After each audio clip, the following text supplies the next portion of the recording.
I want to share today's headline. If you look at today's headline on Inman, CoStar, the CEO of CoStar, is reminding all of you as residential agents that Zillow is really, truly, officially your competitor now. Even though they keep pretending not to be, and a little bit more and a little bit more and a little bit more of competition. If you've noticed, Zillow has taken away your sales, taken away your testimonials, and is slowly stripping your identity off of their page. Anyone notice that? Mm-hmm. Yes. Now, CoStar, just so you guys understand, CoStar, if you go to CoStar, this is CoStar. It seems like nothing special. This is really special. This is the commercial MLS. So in commercial, they don't have an MLS where all the listings go in. They decide if they even want to put something on the market because they're pocket listings. Most commercial agents don't put their listings on the MLS because they want the consumer to call them so they get both sides of the deal. Okay. Now, if I'm a commercial agent, I can subscribe to CoStar and pay like singularly or like an MLS membership to put my listings on the MLS. Very different from residential, and a lot of residential agents don't really understand that. So I want you to understand that fundamental difference. And CoStar is positioning to create another search platform that's both residential and commercial to blow you out of the water and Zillow out of the water. That's their new move. Now, they're not hiding it. If you read the article that I posted this morning and that I'll send to anyone that wants the full article, they're just being honest about it. They're not hiding behind selling leads or anything like Zillow did. They're just like, you guys wake up. If you're a realtor, Zillow is 100% your competitor, and you guys are just sitting there doing nothing about it. And that's his opinion of it, but you guys can and are in certain ways. You're getting your arms around your relationships in your database and all of that. So this is a very interesting article to read and definitely something to be aware of, because if I share a little more, if we go and just look at Redfin and Zillow, I just pulled them this morning. So Redfin has a second location in our market. So they had one location at the beginning, middle of, I think they opened like middle of, let's just call it March of 2020. They really hit the ground. Zillow did. And then Redfin kind of corresponded at the same time. Redfin now has 2 locations with over 100 agents, and they've sold 333 million in volume in the last year. That's Redfin. This is Redfin right here. You can see they have, they only have 23 agents that have actually sold 5 million or more. And how it works there, just so you guys understand it, it's like a team. Okay, so let's just say I'm one of those team leaders and you are all my agents. You're all like showing assistance to me. And then I get all the volume credit. So they have like 4 agents that make a ton of money, and then they have a bunch of people. And they're hiring like 60 a month in, 60 a month out. So that's that model. Do you guys want to ask me any questions on that Redfin model or Zillow model? Any questions you can ask. I'm like a sponge about all this. I really want to educate you guys what's going on. Now, I'm not doing this to terrorize or terrify you. I'm just showing you the truth of what's really going on. So Jessica. Hey, Jess. Yep. I heard Greg and then somebody else. I think Karen. Greg, go first. Yeah, go ahead, Karen. Okay, so when we're sitting with a client in a listing appointment and they're like, hey, we've got Redfin coming in, what do we say at that point? So, and I'm so glad you asked this question because I wanted to show you. So first of all, I would approach this in a listing. I wouldn't wait to see if they bring it up. Just like I'd ask, let me just stop share. Just like I'd ask, hey, are you guys even considering selling this on your own? You know, I would ask that. Just clear the air on that and find out where you stand. I would also say, and are you considering bringing in a Zillow or a Redfin, Open Door or OfferPad? Are there any of those companies you're also interviewing because I'd like to educate you about our differences. And then you ask them, just ask them straight up, and then they'll say yes, yes, yes, or no, or oh, we never thought of it, or oh yeah, open door for sure. And you'll find out where you're at. But then you want to be able to explain your differentiators. So I'm just going to focus on Redfin today, but I think this is a conversation I got to keep role playing over and over for you guys. So again, Karen, if you're my listing appointment, I'm going to bring up, are you considering any of these? Because I'd love to, if you are, I want to educate you about our differences. And you said yes to Redfin. I'm going to bring up Redfin on my computer, and I'm going to show them how it works. Now, their value proposition is to a buyer that they get money back. And if you just show them with your computer, it's really much more interesting. I don't know why it's not sharing. Here it is. You can show how much money they're going to get back. You can show the disclosure statement, everything. So it's very transparent. And you say, so the value proposition for a Redfin is that if you work with them, you're going to get money back. Now, the truth is, those agents are employees that work for the company, $15 to $20 an hour employees. Me, on the other hand, I work for you. I am your fiduciary. I am here to negotiate for you. I'm not an employee. We're partners in this transaction. So when you work with a Redfin employee, they're not negotiating for you. They're just basically processing the transaction. Whereas I am going to advise you, give you suggestions, tell you about things I'm concerned about, point out obvious things that you need to know about, give you suggestions on your strategy for the list, for the offer with an escalation clause. I'm going to make sure that you have the right people during this transaction to solve any problems we may have happen. You don't have that with that company. Now, if you choose to work with them, you will have a different agent for the listing and a different group of people that you work with for the transaction, and they work out of a call center. With me, you get me directly. I'm your person. Now, the second part to mention to you is, it's kind of cool that they give money back to the buyer, isn't it?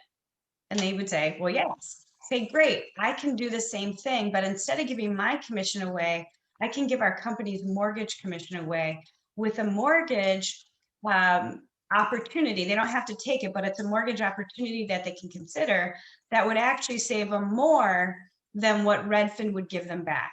So if we're talking about a $250,000 loan, the savings is around $5,000. And if you recall, I don't think I'm sharing the right thing. Sorry. Here. If you recall, the savings if the same buyer went to Redfin was much less than this. But that's for a buyer, they're selling. Yes, What if but they the don't, deals, what if they don't need a loan? no, but remember, the value proposition for Redfin is that they're bringing in more buyers, which isn't true. So like if you're a seller, Michelle, Yeah. and you go to Redfin, you'll be like, dang, they're going to be able to bring me a lot of buyers because they give a rebate. Oh, the rebates to rebate the to the buyer, buyer? not The rebates the to the seller. buyer, yes. Oh, got it. Okay, that's where I was confused. Yes.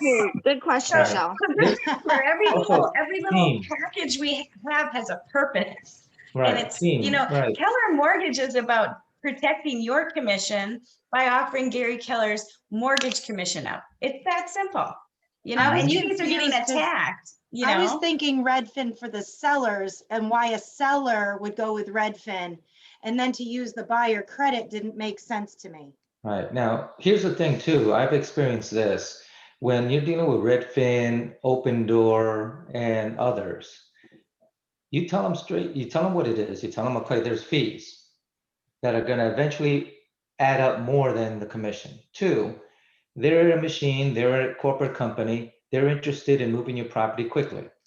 And how they do that, they price it low, below the market value, and show them examples. I have an example of a Redfin property that sold in my neighborhood, and the exact property I sold, and I'm $50,000 above of what they sold. That's a great 2 MLS sheets, almost have laminated, right? That's true. I just sold an Open Door property and it was the same thing. It was right borderline of Dunedin and Clearwater, great shape for 250. Yeah, and that property could have gone easily 260, 270 Yeah, maybe. absolutely, And absolutely. now, what I tell my selling opportunities is, yes, we can focus on saving money, or we can focus on making money. Which of the two do you want to focus on? If you want to focus on saving money, yes, that's lowering commissions, that's going with a Redfin, et cetera. That will shorten your expenses. But if you're really interested in making money, then I show them the difference. I said, here, you're going to save this amount. Here, you're going to make this amount. And This is where doing a net sheet in front of them is really important. Yeah, And even if you just had one pre-filled out for an example that you could share with them, would be really smart. If you're not real confident just doing a net sheet right in front of someone, just have one for like a $350,000 property and just show it.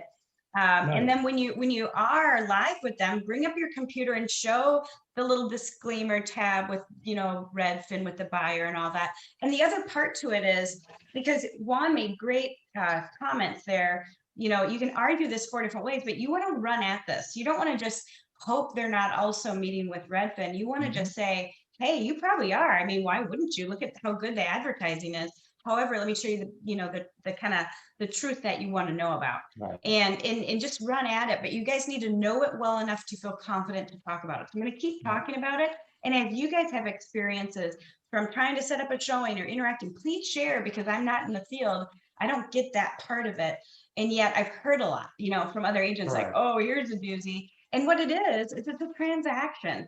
They're not trying to protect equity. They don't care. It's a process to them, you know, and it's like, you know, I could ask a seller, you know, does it matter that I'm here to protect your equity? Or, you know, is it more about getting this process done? You know, because if you just want an instant offer, I could do an iBuy for you offer right now for you too. You know, and so don't forget iBuy. Now, iBuy's kind of gone by the wayside because the market's so fast, and yet it's going to come back again. So just like you're seeing some ebbing and flowing, you're going to see companies kind of disappear and then come back. So I'm still tracking Open Door and OfferPad, but the visual aid I'm working on updating is this one. So I made this just to explain what's going on, just to kind of compare companies and value propositions. And when you think of an agent, think you guys worry about the stuff in the white. You know, if you're thinking about like, where am I going to post my license and be? You care about your training and support and money, and obviously money and commission, and do you have profit share or other things available for you? You know, can you get leads? All this stuff matters to you. But the stuff on the bottom in gray is really what you should concern yourself with right now. Are you able to compete with Redfin, Zillow, Realtor.com, which is OpCity? So if you've gotten pitched on OpCity, that's actually Realtor.com, you guys. You know, Open Door, OfferPad aren't as much of a powerhouse right now. But again, when the market shifts, will they again? Absolutely. So I need to almost add a few companies to this, but in our market, Compass really isn't impactful. EXP is not really all that impactful, but Redfin and Zillow certainly are. So I'm going to be showing you those numbers so you guys can track them, not to make you fearful, but to remind you, you need to, when you're at a listing conversation or a real estate conversation, you need to start educating people about this. Just like you would have explained iBuy and what the heck iBuy is. I would, if I was doing, say, a video every week or every month, I like your kitty cat mug, every week or every month, I would actually bring this stuff up. So my goal is to kind of get more succinct with my message, and maybe like a little flyer to give you guys so that you have something to work from and learn from. But just know, this is something you've got to keep your eye on. This is it. This is the market shift. And like Jessica said, don't run away from it. We have iBuy, so if they want to do something quick, you can do it. And show them the expenses, the real expenses. Go to the MLS, search all the listings from these competitors, and show them here's what they sold it for. You guys, let And me then ask show you this. yours. Would it be helpful if we did like, because there's so many things you guys have. It's like, it's overwhelming. Would it be helpful if we made a marketing booklet for you that had every one of these value propositions in one page with like a succinct overview of what the heck it is? and the value to the buyer or to the seller? Yes, Yes. yes, I think yes. that's what we need to do for you guys. Because here's the thing, if you're going up against a discounter, you got the Keller mortgage, right? Going up against an iBuy, guess what? You got that too. Going up against concierge, where the broker is willing to put money into the property to sell it, you've got concierge too. Most of you don't even realize you have that. So, you know, you've got someone saying they have luxury, you got luxury too. You know, you've got everything, but it's like almost like overwhelming. And if you were to have a booklet that was just prepared with all this page to page, you could bring it out and go to only the pages that mattered, but then you could leave behind to that consumer that whole booklet. And I think maybe we need to do that for you from Yeah. our marketing. Also, that of all things, that little flyer you just showed about Keller Mortgage, that's helpful. Because I even lead sometimes with that, just to, like an example, what I mean, it's hard to explain, but I got a call, potential investor in the future, owns a house, and I say, by the way, not that I'm a mortgage broker or anything, but have you looked at refinancing your house? I make no money out of it, but I thought it would be a good thing for you to know in case it can save you a few $100s. Gave her a couple cases and said, just take a look at it. Builds the rapport, at least for me, builds a rapport with them. And they remember, oh, this guy at least was trying to help me with something that he wasn't getting any money on. Well, And this is exactly it. It's about helping people. But here's the other part, Juan. It's also a lead generator for listings. So for sale by owners, you can approach them and say, you know what, if you're not selling now, obviously they have to be priced really off not to be selling right now, or just a mess. But you know, there are some that are FSBOs out there that aren't selling. You could approach them and say, you know, if you were to give me a shot, give me a month. Let me try listing this bad boy. Let me see what I can do.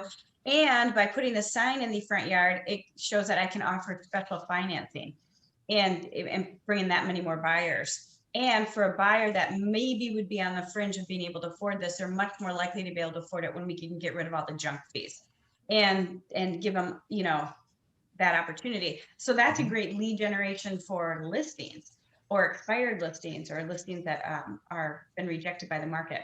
So, you know, you can use this in multitudes of ways. It's almost like every value proposition we have, we can almost bullet the benefit to the buyer and bullet the benefit to the seller on each page, because you get both. You know what I mean? mhm. So let me think about, I'm going to talk to Amber. She does most of the marketing for the Uvaldinis. But the value proposition book.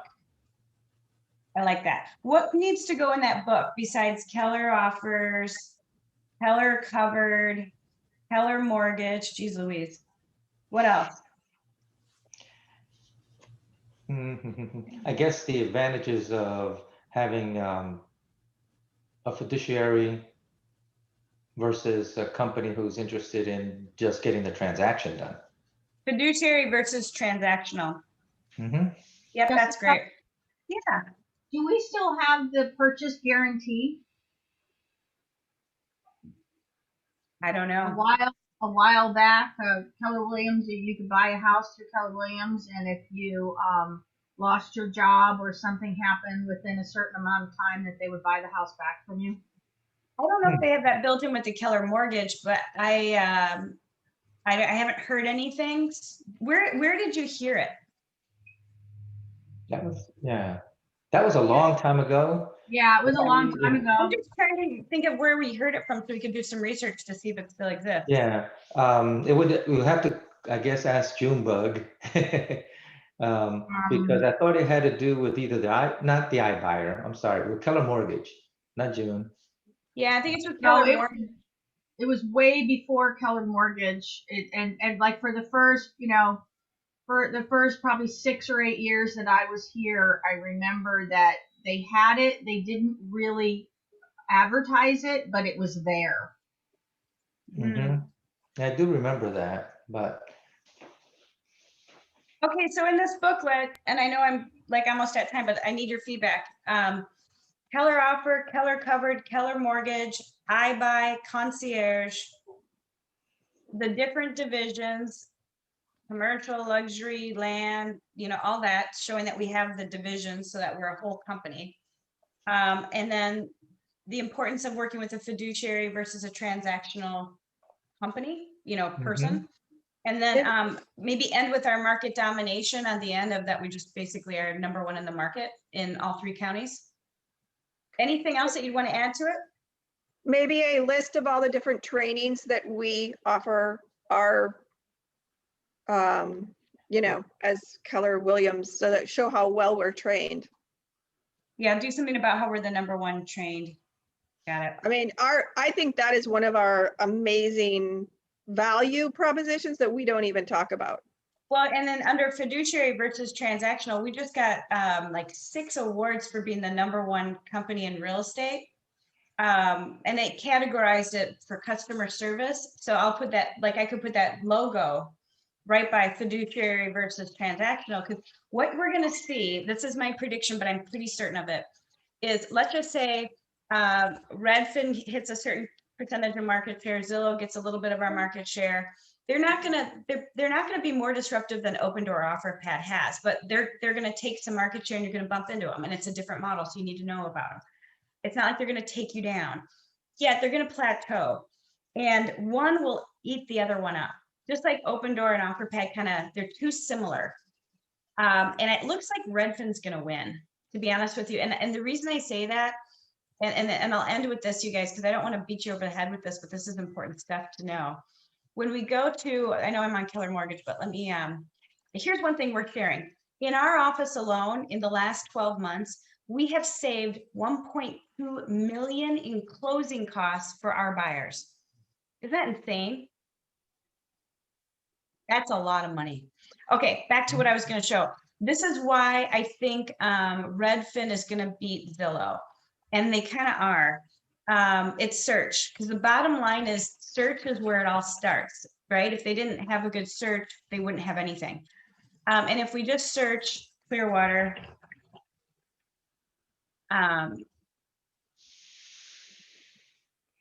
this is Zillow. It's still the same. Nothing's changed. We're not seeing your screen. Oh, sorry. Thank you. I see it. Okay, so here's Zillow. They've lost their momentum because they lost the Zestimate in order to capture seller leads. Whereas Redfin's starting to build out the neighborhoods, you guys. See them? That's their attempt. Now we know those are not neighborhoods, so they are working hard to figure it out. And we are already dialed in. You guys have every neighborhood in America. So just remember, you guys are ahead of them. And that's why, even if you're not used to using your own tech, your consumers love it. And they love that they not only have this, but they have a Zestimate, and they can compare Gulf Harbor to Beacon Square just across the street. One has 106 days on market, one has 58, one has average price of 456, the other has 128. And when they zoom in, they can learn all about this neighborhood. They can start following it. And that's when they automatically can put themselves on their own neighborhood nurture, or they could just even explore it. They're spending on average 8 minutes on your stuff when you engage them with it. That's insane. Used to be like 30 some seconds. So your attack against Redfin and Zillow disruptors is to talk about it, to feel comfortable explaining the differences, and then to get your people on your tech. That's it. That's all you need to do. So don't overthink it, but just don't be naive to the powers that be. And tell your friends in the office that weren't on today that are still buying Zillow leads. Get them with me so I can give them a better plan. And the better plan just could be the Facebook ads if they want to do that. They're just going to have to be consistent with follow-up and daily activities with those leads. They're kind of like Zillow leads though. So typically if someone's good at converting Zillow leads, those Facebook ads are a no-brainer for them. So keep that in mind. If there's anything I can do for you, let me know. Tomorrow I'm going to be talking about showing assistant on the team meeting. So if you need one or want to be one, jump on. See you at team meeting. See you tomorrow, guys. All right. Thanks, guys.